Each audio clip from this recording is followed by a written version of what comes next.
Hello. Today let's talk about your new Xbox Series X or as well as controller. For the Xbox Series X and S, they have streamlined the Xbox wireless controller for comfort, performance, and instant sharing. The controller also works great with Xbox One, Windows 10, and we have so many buttons over here. And now let's talk about them.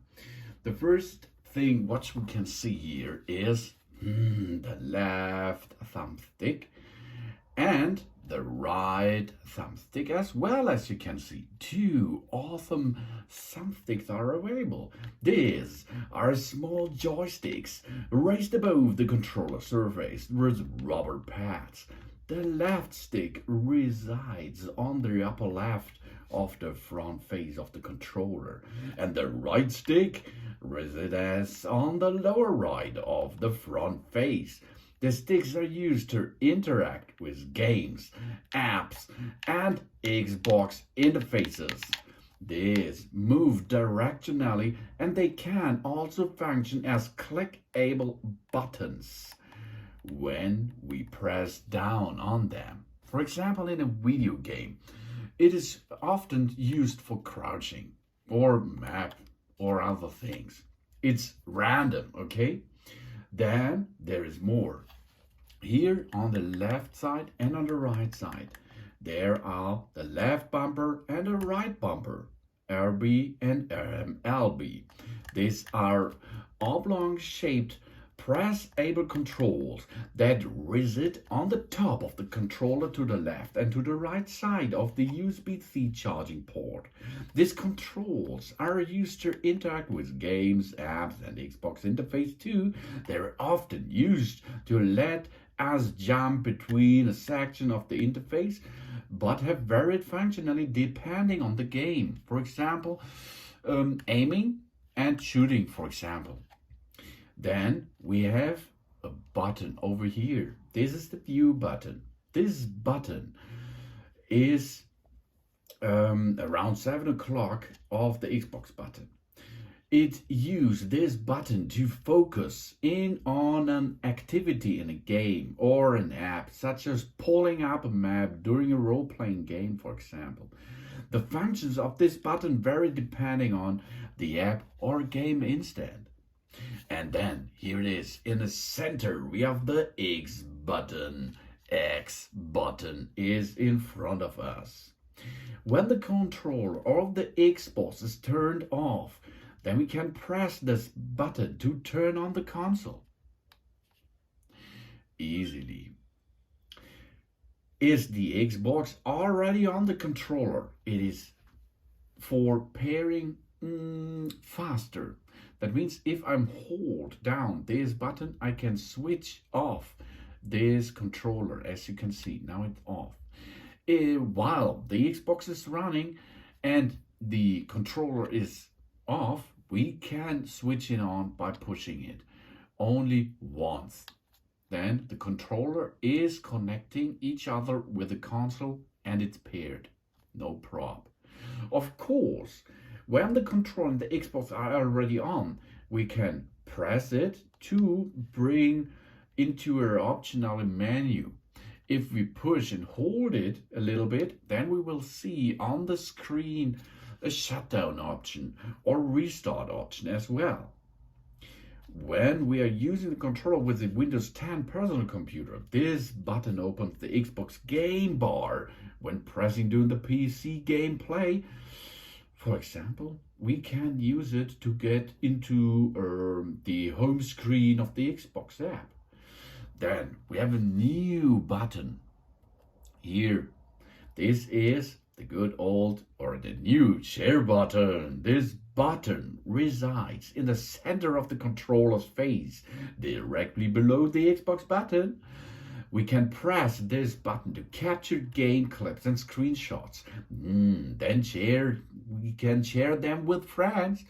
If we push it once, that means we will shot a screenshot. If we hold it for approximately 3 seconds, we will start a video recording.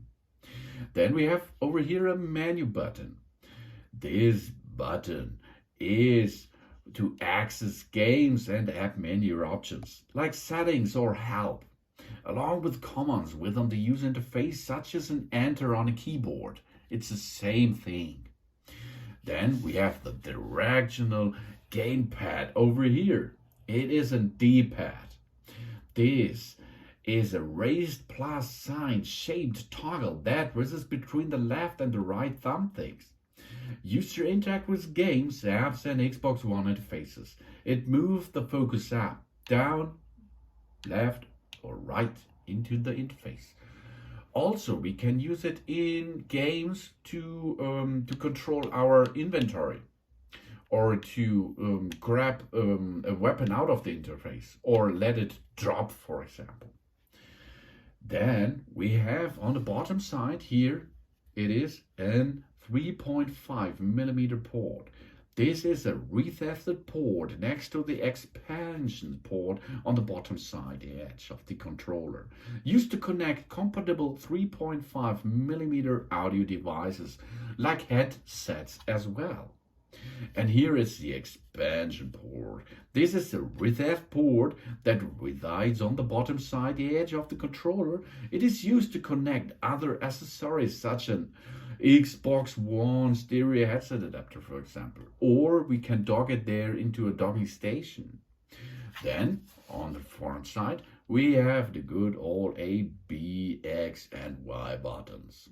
A, B, Y, X. Oh yeah, these buttons are to interact with games, apps, and the Xbox interface. A means often choose something or enter. B is backward. Y is, for example, to grab something or to search into the Xbox menu. And the X is different. Then we have the upper side of the Xbox controller here, and these two bumpers we know, and there are triggers. These are the triggers. We have a right trigger and a left trigger. These are pressable controls, most commonly used during gameplay. They often vibrate to provide feedback during the games. Thus, we can turn off the vibration in the controller setup. Often used for aiming and shooting, for example. Then we have a USB-C power port. The USB power port is for reloading our Accu pack, battery pack, or to get the power in, or to let this controller running without batteries. Wired connection is possible over here. We will need an USB-C to USB cable. This USB to USB-C cable we have to dock into our Xbox Series S or X and into the controller. Then we can use this wireless controller with a wired connection. And there's more. There's a pair button. This small, slightly raised button is to use to have a wireless connection to control it to an Xbox and then pair the Bluetooth on a Windows personal computer. To pair it with our Xbox, for example, we push the pair button on the Xbox. Then we have to push this and hold it a little bit until the pairing mode is started right here. And after the Xbox and the controller meet each other, then they will be paired. And of course, on the bottom or back side, we have the battery area. Here you can dock in two AA batteries, and we have to look. There is a minus and a plus pole. The minus is the flat area to get the battery inside that. And the plus pole is this pole on the opposite side of the minus pole. We can dock them there, or a battery pack, of course, or as well. And then we are ready to have fun with that controller, as you can see. That's the new Xbox wireless controller. That's awesome. The difference between The old one, as you can see here, is the new button. The new button is a share button, as you can see. The older version does not have this share button. And of course, there's another thing. You can see a difference between this. It is in plus pad, and this is in Dpad, directional pad here. This is new. And the Xbox button is a little bit on another place. And of course, if you're looking at the back side here, these two bumpers are different. It's the triggers. The triggers are different in the new version as the old version, as you can see. Here it's a little bit more up than here, but here is a better grip, no problem. It's really awesome controlling and easy controlling by using that Xbox wireless controller. Thanks for watching. Please subscribe me and give me positive feedback. And I hope to see you again on my channel soon.